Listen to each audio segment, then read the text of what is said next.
নমস্কার, আমি সুজিত। আপনাদের সামনে নিয়ে এসেছি একটি মোটিভেশনাল গল্প, যা আপনাদের জীবন পাল্টে দিতে পারে।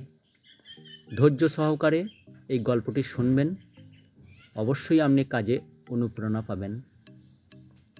একদিন এক ভদ্রলোক একটি পাত্রে জল নিয়ে তাতে একটি ব্যাঙ রেখে জলটি গরম করা শুরু করল।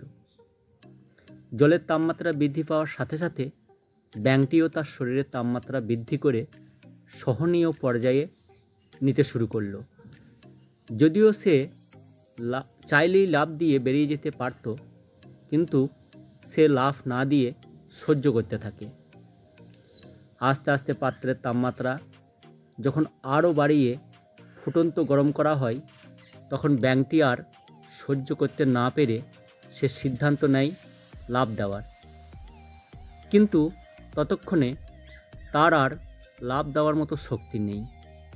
জল আরও গরম হতে থাকে, যার ফলে সে অতিরিক্ত গরম জলে থাকতে থাকতে একটা সময় মারা যায়।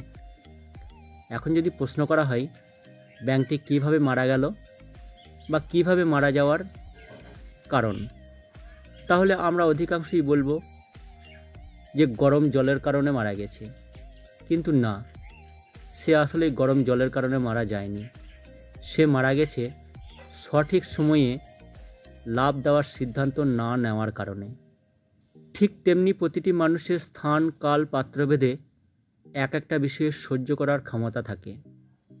আমাদের প্রত্যেকেই মনে রাখতে হবে, ক্ষমতা থাকা অবস্থা সঠিক সিদ্ধান্তটি সঠিক সময়ে নিতে হবে। আবেগ, ভালোবাসা দেখিয়ে দেরিতে সিদ্ধান্ত না নিয়ে সঠিক সময়ের সিদ্ধান্ত নেওয়া উচিত।